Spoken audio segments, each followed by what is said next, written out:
Allah has inadvertently doomed the Quran and shown himself to be a false god in the process. Specifically in Surah chapter 4 verse 82 it says, then do they not reflect upon the Quran? If it had been from anyone other than Allah, they would have found many contradictions. So he's saying here that if the Quran is not from God, then there'd be many contradictions found in it. And that is exactly what we find if we consult the Quran itself and the previous scriptures, because the previous scriptures can falsify the Quran. We know this because in Surah chapter 3 verse 3 it says, he has sent down upon you, O Muhammad. Now here Muhammad is not in the Quran that the interpreter sticking in there to try to provide themselves with more with regards to Muhammad being the prophet here, but that's not actually the case. It says the book in truth, confirming what was before it, and he revealed the Torah and the Gospel. So Allah is saying here that he revealed the Torah and the Gospel, and that the Quran confirms the Torah and the Gospel. So as I said, the previous scriptures can falsify the Quran and ultimately hack away at the foundation of the religion of Islam, because ultimately the religion of Islam is built not on a firm foundation, but on a foundation of sand. So the first thing we can look at is the Tower of Babel in Surah chapter 28, verse 35 through 42. It says, Allah said, we will strengthen your arm through your brother and grant you both supremacy so that they will not reach you.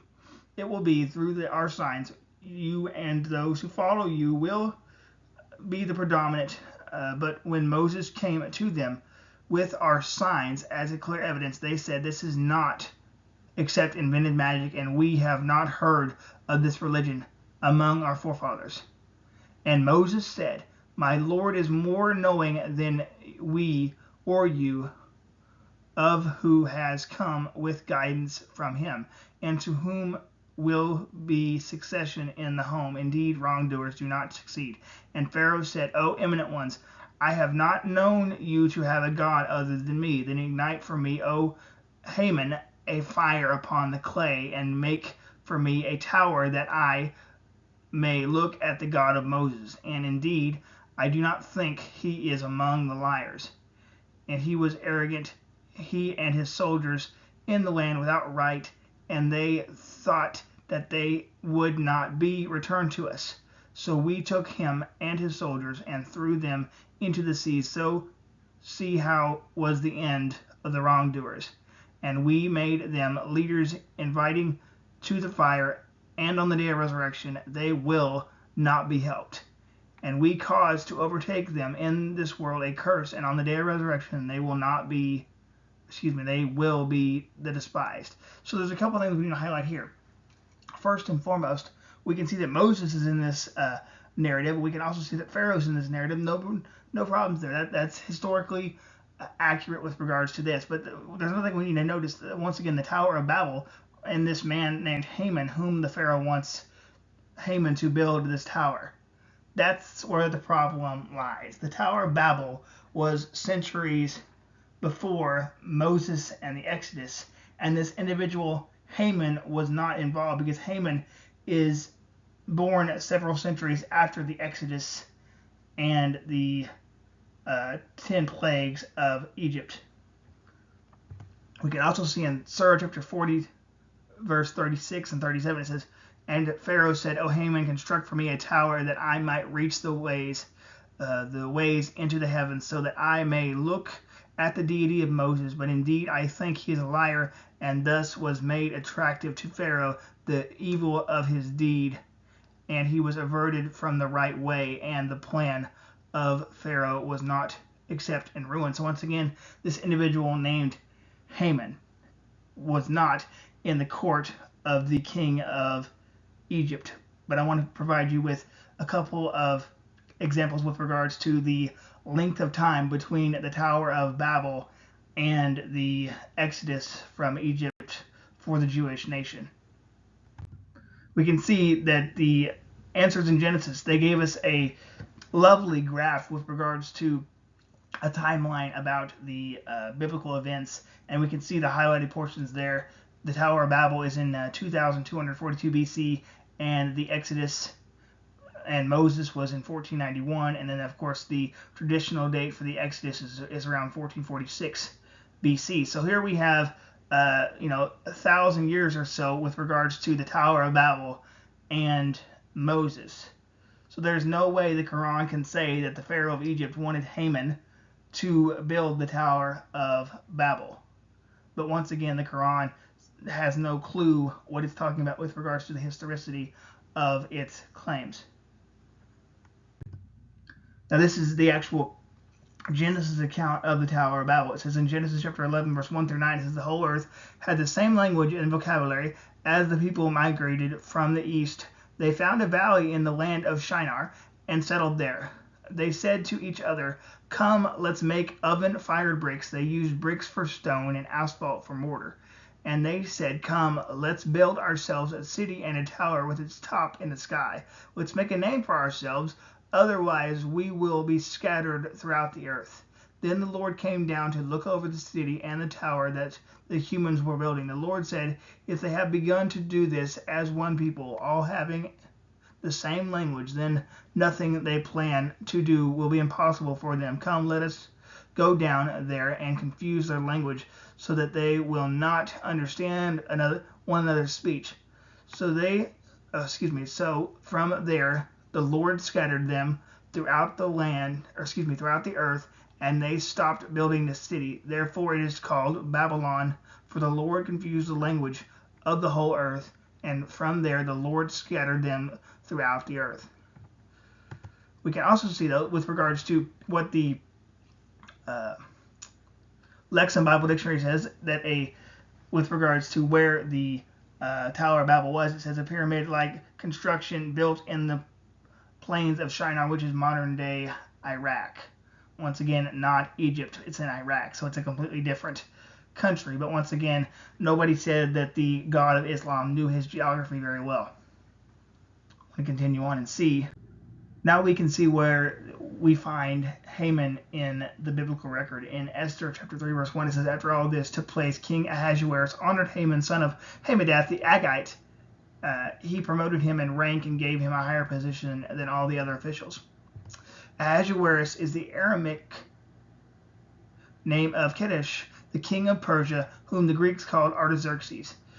Ahasuerus is the Armenian king in the Hebrew version of the book of Esther.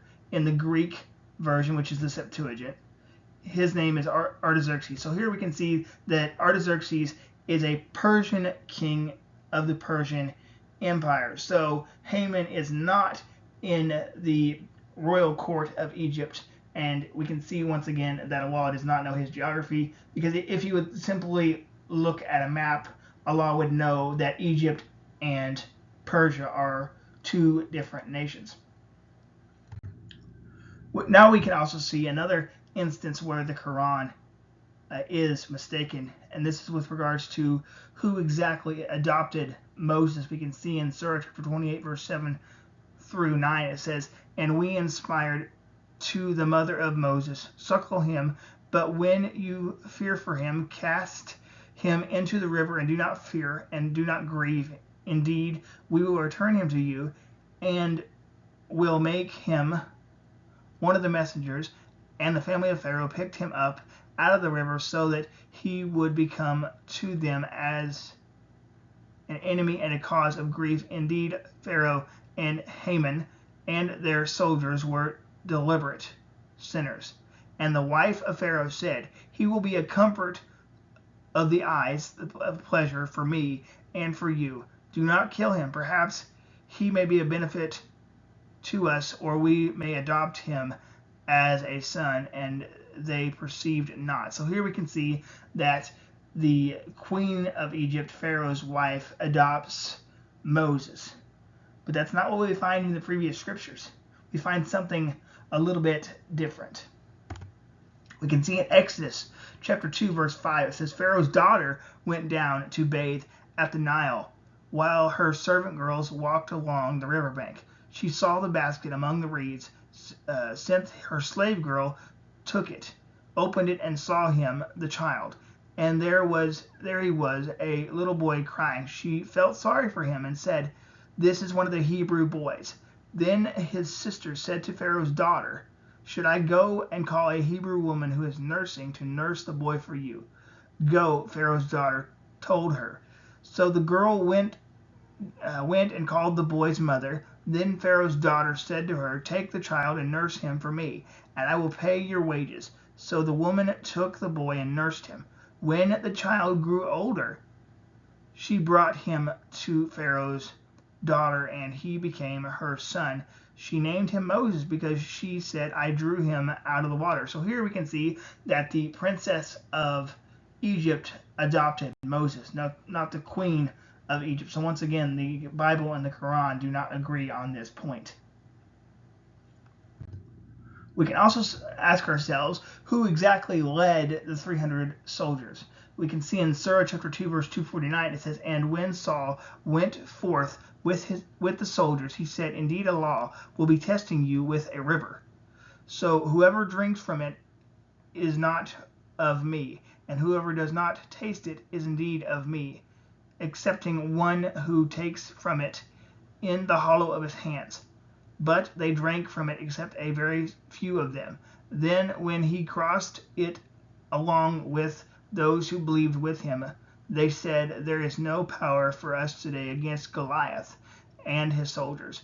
But those who were certain that they would meet Allah said, how many a small company has overcome a large company by permission of Allah, and Allah is with the patient.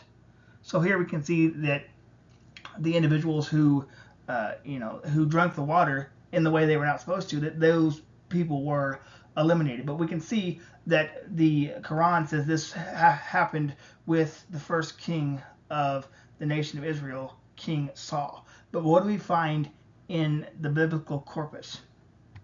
We can see in Judges chapter 7 verse 1 through 8 it says, Jerubbaal, which is Gideon, and all the troops who were with him got up early and camped beside the spring of Harod.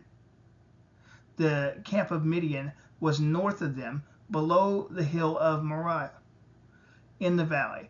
The Lord said to Gideon, you have too many troops for me to hand the Midianites over to them, or else Israel might elevate themselves over me and say, I have saved myself.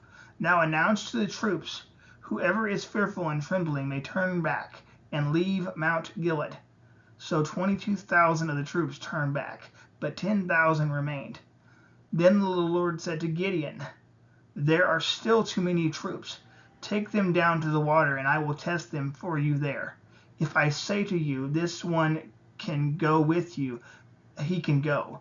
But if I say about another, this one cannot go with you, he cannot go.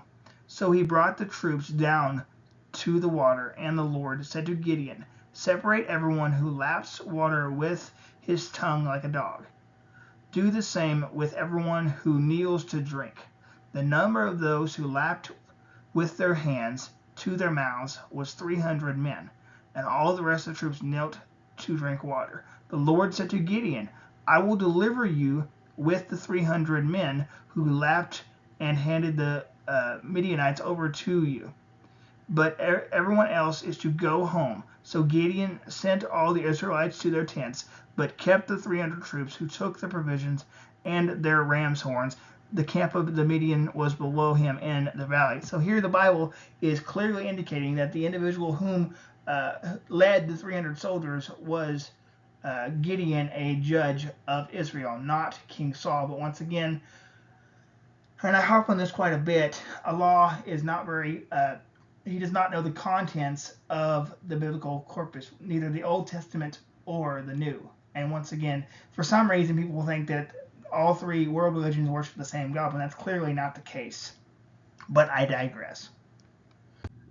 Next, we need to answer how many earths are there.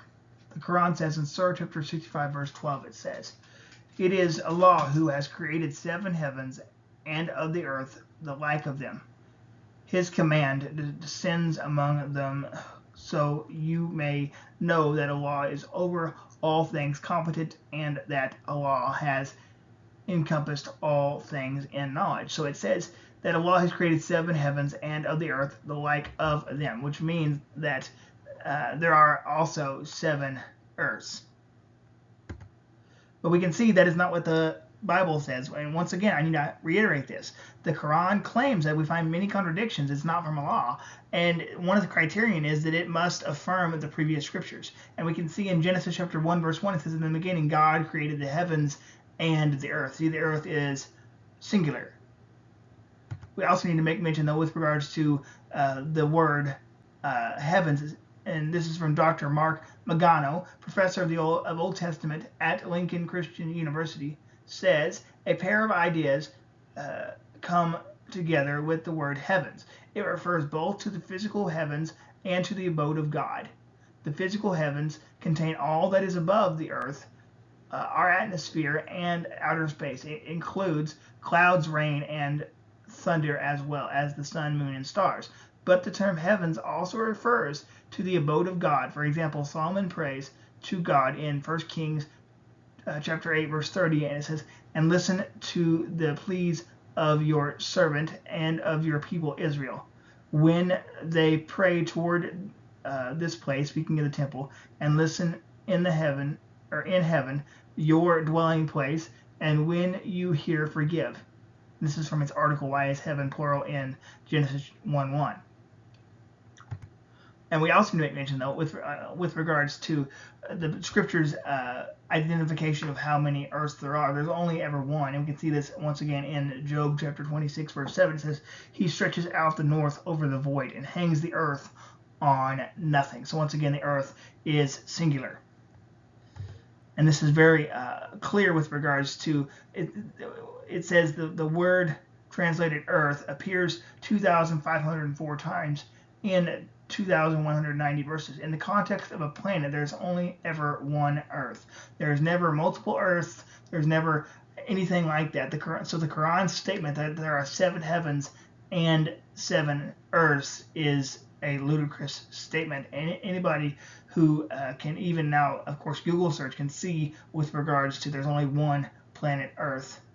And I want to continue on and show you another aspect of the Quran in all of its glory.